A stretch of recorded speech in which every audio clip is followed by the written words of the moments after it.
I'm Tony Robson from the World Socialist Web Site. I'm standing outside the Royal Mail delivery office at Chester Street in County Durham with Des Beach, who worked here for 31 years with a spotless record before he was dismissed on June the 8th, 2023 on trumped up charges. We're going to get into that in a minute. But the Communication Workers Union refused to back his case for unfair dismissal.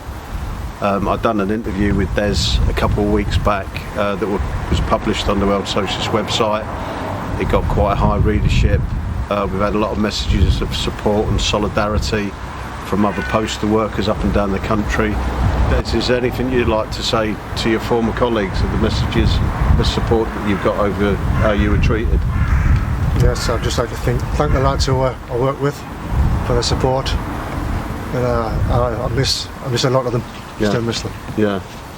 Well, a lot of postal workers were saying that your experience has been replicated elsewhere. You know, not necessarily exactly, but particularly senior postal workers like yourself, who with long years of service, have been driven out of the company, and the CW has not taken up their case.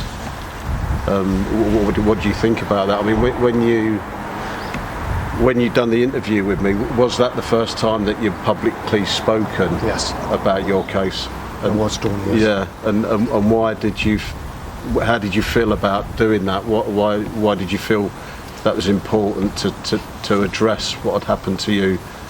You know, in terms of other postal workers. Well, I just thought that it needed to be said, because I'd paid these union fees from day one. Yeah. And I thought I was badly let down by the CW. Yeah. And do you think that in terms of how you were treated, they're also letting down your former colleagues? Definitely. Yeah. Yes. Yeah. Yes. Right. Most definitely. In the article we raised about the fact that the pretext of intentional delay of the post is now being, the mail is now being used against other postal workers. But there were a handful on social media, because your interview attracted a lot of attention and a lot of messages of support, that claimed that your case was a fictional story. Would you like to respond to that? I think you always get the minority, Tony, who are like that anyway. Yeah. It wasn't. It's not made up. No. Anything like that. Yeah. I'm not a certain sort of person that would do that, Tony. No. No way. And all them years. Yeah. Because I was figuring another 6 years and I'd probably retire. Mm. So it was a bit of a shock, because I'm 57 years old. Yeah. I was in the same job for 31 years, and I was just thinking to my wife, what am I going to do? Yeah. So it's affected our lives greatly. Yeah. This is my actual dismissal letter from Royal Mail. 31 years service, and I was sacked in 20 seconds. And there was a lad who was dismissed along with you, wasn't there? Mm-hmm. Would you like to say a bit about that? Yeah, well, he was called Ross White. He was only there 18 months, and I personally think he was just collateral damage. Yeah. But is it right? He had a young family. Yes, he had a young boy. Yeah. And his wife. I felt sorry for him. Yeah. I really thought he didn't deserve it. No. No way. It was a big shock for him as well. Definitely. Yeah. And he had no chance of even trying to bring a tribunal. No. Apparently he had to be over 2 years service. Yeah. And he's only here 18 months, so he couldn't go to tribunal. Right. Which is, I think it's crazy. Yeah, yeah. So just if we could try and recap as briefly as we can, because obviously we're talking about, you know, a lot happened in over a month. But I mean, how did this start? I mean, you know, you were targeted by management. Do you just want to recap the immediate? Firstly, what happened? You know, what was the pretext for bringing any case against you? Going back to that, you know, May the 9th. It's happened with all the door-to-doors. I'd been on a long weekend off, and Ross had been on 2 weeks holiday. And I came back after the King's coronation, we were in the Tuesday. I slotted all my mail in, had all my door-to-doors ready. I was going to put them in a tray, take them out in the van, put me back in the bundles, and the manager decided that wasn't the way he wanted it to go. He wanted me slotted in the frame, which I didn't really have time to do it because I was ready to tie up. Brought a couple of lads round, they just started banging them in my frame, and he was like smirking. And I told him, if he does it this way, we'll not get the round completed. So and he just said, "Oh, you will get done." He just kept nodding his head. So you took no notice. So it's basically you come off a long weekend, and I think you said your is it CDV partner had just come back from holiday. So 2 weeks holiday. So I think a lot of postal workers would recognise. I mean, this is a situation that's got worse. If they have any time off, their duties are not covered. Basically, Tony, whoever was covering my duty should have done the door-to-doors, or the report of door-to-doors, which obviously they hadn't done. So then you, I think it was 2 days later, you were called in for a fact-finding investigation, and after that you were taken off your duty. I was. And you remained in the office for about a month. And you were told that you couldn't speak to anyone about your case. Now, it's often the case in terms of anything like this, you can't speak about the contents of what's under investigation, but you made an important point about the fact that this stopped you from approaching anyone else who would have witnessed what happened with the managers. Do you want to say a bit more about how that made you feel? I felt isolated. And like the lads were told that if they came to speak to me or whatever, they were going to get taken to the office and get disciplined. So they obviously kept away from us. Even if there had been witnesses, they weren't allowed to say anything. Which is, I was devastated to them. So from day one, you know, you were sort of made to feel a bit of a pariah. But originally, untrustworthy was the word they used. But I couldn't go on with delivery. Which is absolutely. So the grounds were already being laid, definitely. really. Because the alarm bells were ringing. Because I think you made the point in the interview that we'd done that the entire conduct procedure was a utter travesty. I mean, the next steps was the conduct case itself, and that was handed to a manager from outside of the delivery office. We won't obviously go into anyone's name, but in terms of how that went, that conduct interview, how were you made to feel during that? I thought I was getting bullied. Like the guy was asking questions 2 or 3 times, so he was putting them in different ways and that. And I mean, I'm not an expert on these sort of things, so I was just relying on my union rep, and he wasn't great, to be honest with you. So, but it was just the manner of how he was conducting the interviews and that. Like he was trying to be smiley and that, but I felt deep down he was quite aggressive. But he tried to have a smile on his face at the same time. So the specific allegation that was used in terms of alleging that you intentionally delayed the mail was the hiding of mail bags. It was. You made the point in the interview that we'd done that this allegation was never actually raised at the point of the fact finding. No. Which is supposed to determine whether or not further action is required. It was never raised at the conduct interview, and the actual managers that made this allegation were only interviewed after your conduct interview. That's right. Do you want to say a bit more about that? I think they had a head start on what they were going to say. So, like 2 days later, they could just. I think they've got together and got the stories right and everything like that. So they've had plenty of time to do it. So this was this. So I only got like an hour and a half for the fact finding. Yeah. Which is, I think you're supposed to get 2 or 3 days Yeah. to prepare. Yeah. And I was straight in basically.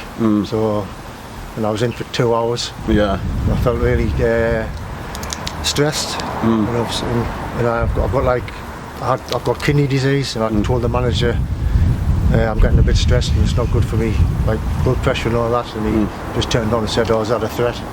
Right. So I wasn't happy with that. Like, no.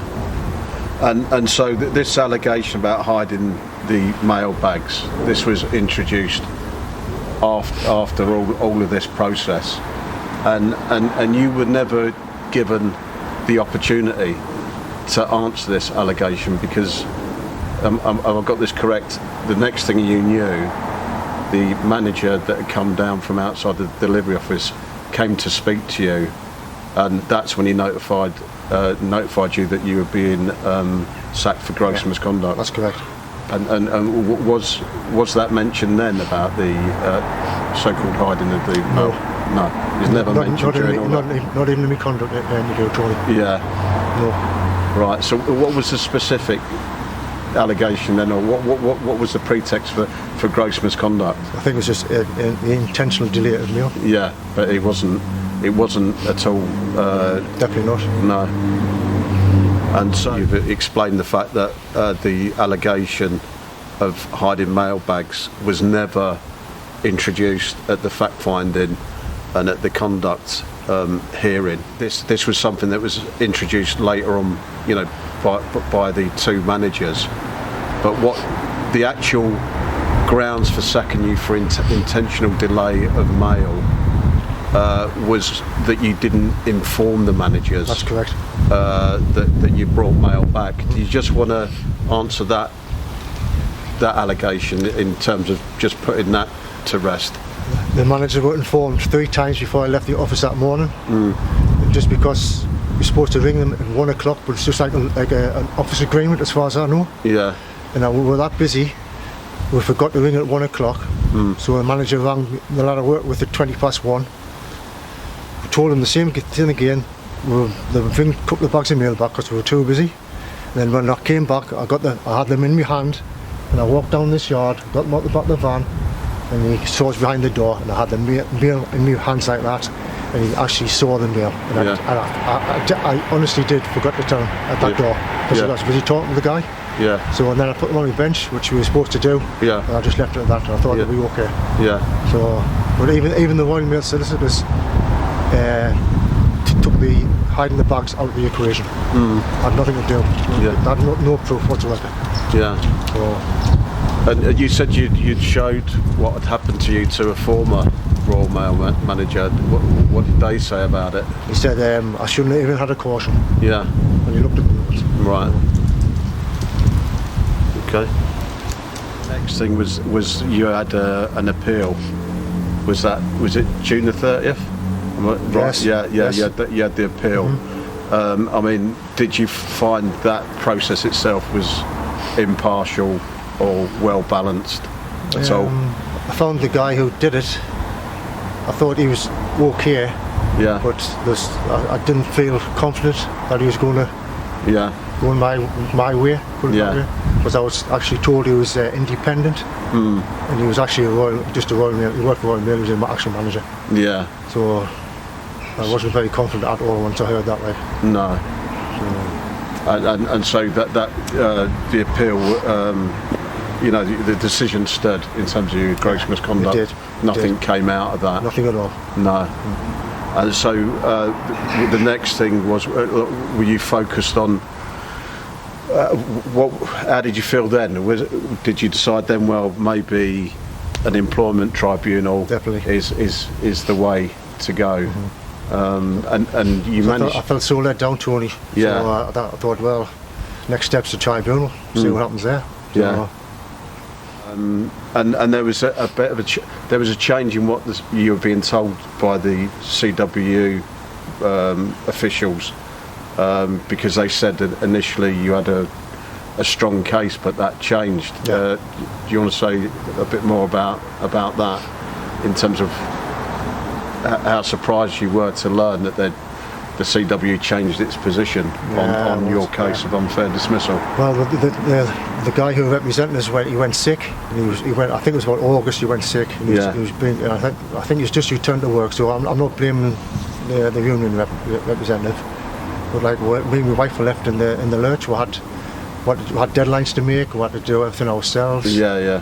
And we eventually got in touch with the union line, and they had a look and said, "Well, it's a 50%. You've got no chance, basically." And the union said as well. I was getting emails off them. Yeah. And they're quite rather blunt, to be honest with you. Yeah. Straight to the point. And I think we said, "How can this be happening?" Yeah. So I couldn't believe it, Tony, to be honest with you. Yeah. So basically, but they had said it previously. Who was it who told you had a strong case? It was called. It was. He looked into the case because the union actually said, "Well, we'll give this guy a look at it, and if he thinks it's feasible, we'll take it on." Yeah. And 1 week he said had a really good case, and the next week he said, "Got no chance." Yeah. So that was a bit of a shock as well. Yeah. From 1 week. So. And in relation to, because there was an exchange, or you saw some of the paperwork in terms of the tribunal that was being prepared on behalf of Royal Mail, they never mentioned anything about hiding mail bags. I think it was put to one side. Yeah, that was put to one side completely. Yeah, because they had no evidence. The photographs were empty bags, inside of bags. So it was empty bags inside of bags. And look full, but it's nothing. There was nothing in there. Yeah. So it basically it was a fabricated charge. I mean, we published that interview with you almost a fortnight ago, and we've certainly not received any approach or challenge from Royal Mail or the CWU, because obviously what you said now and obviously in that interview was pretty devastating with regard to the company's conduct, but also the fact that you were effectively left defenceless by the CWU. Yeah, definitely. Yeah. I mean, what we sort of raised in connection with your case, because I mean, this victimisation of postal workers, there's been a deliberate rundown of the mail service. We know it's pretty institutionalised that managers prioritise parcels because they're more profitable. The general public there's things as postal deserts now in terms of people not receiving their letters, but postal workers are being scapegoated for the problems with the mail service. But what we're raising is that this is a deliberate strategy by Royal Mail to run down letters, so it can concentrate on parcels, to compete as an Amazon type company. Yeah. I mean, what do you think? Do you think that is? I don't think it'll work. I think the letters on the duty I was on, we had 9 bags of mail. Yeah. Each to get rid of. Yeah. And they're saying the mail's going down. Yeah. I didn't think it was. No. Definitely not. We still had plenty of mail to put through people's doors. Yeah. On top of all the parcels as well. So as far as you're concerned, and I think this has been voiced by a lot of postal workers, and essentially Dave Ward, the CWU, they're tone deaf to what postal workers are telling them, because they keep on citing the figures, and whilst the actual overall volume of mail has gone down over the years, what you're saying is the actual workload of each postman has actually increased. Definitely. Yeah. Definitely. Yeah. And the wrongs are too big as well. Yeah. Too much work. It's too much workload. Yeah. It's far too much. A lot of people went over the time.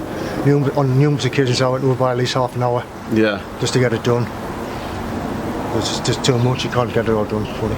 So you're trying to compensate in terms of completing your rounds by having to work back beyond your contracted hours. Yes, definitely. Yeah. Most people down Chester Street did. Yeah. So that the burden is all on the backs of the postal workers. Oh yes. And this is the point, because the reality is, Royal Mail was supposed to have a statutory duty on the USO, but the managers are flouting that in terms of parcels, and you've got a situation where postal workers, like you said, are facing these really grueling workloads, having to work beyond their hours. But they're the ones that are being picked on and targeted and saying that they're the problem for the fact the mail's not going out. I mean, do you see that as like a big injustice? Yes, most certainly. Yeah. Because when you think about it, you've still got a lot of mail in your bags. You've got your little parcels to sort out. You've got loads of tracked items. Yeah. And then you've got the big parcels in the back of your van as well. Yeah. And me and Russ had at least 50 to 60 big parcels a day to get rid of, as well as what's in our bags, Tony. Yeah. So it's really, it's too much, like, really. Definitely. So, the Postal Workers Rank and File Committee, we were set up to oppose the sell-out agreement last year. I know I shared some of that, the articles and statements with you, because obviously your dismissal occurred towards the back end of the dispute. Yes. But the situation is getting worse, if you can believe, certainly in terms of what you experienced, because as part of the agreement that Ward and Company pushed through, they introduced a two-tier workforce with new entrants on lower paying terms, and that gave the company really an incentive to drive out the more long-serving postal workers. I agree with that as well. Totally agree with that as well. Yeah. Because we used to see new starters in Chester Street come here. They only maybe was on 20 hours contract, but they used to work quite a little bit of overtime and that to make the hours up. Yeah. But I think you're right about what you said about the lads who've been here a lot of years. Yeah. Most definitely. And a lot of postal workers are angry about the fact that these new workers are essentially expected to do the same work with far worse terms and conditions than them. Yes. I mean, that's... I think you've got to work weekends now, apparently. And yeah. So do you think this does link back to the agreement, this rotten agreement the CW pushed through? I certainly do, Tony. Yeah. Yes, definitely.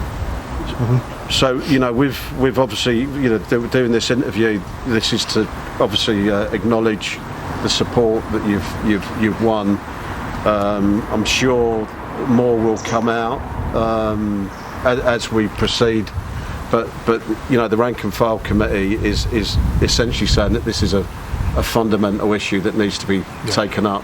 Yeah. And it means a fight both against the company and against the union leadership by the members. Yeah. What do you think? For me, the union's they should be sticking up for the workers, the Royal Mail workers. Yeah. Well, I think there's too much going on with Royal Mail as well, both of them. Yeah. So I think they should be sticking up for the lads. Yeah, yeah. Not what the Royal Mail. They seem to agree with whatever Royal Mail want to bring in. Yeah, yeah. Because it's all about the company profits, isn't it? It's not about the service or the workers. For me, they're not bothered anymore. Yeah. Customers, I don't think they're bothered with customers anymore. No. Since they went private, I think the job is not the same. Yeah. Definitely not.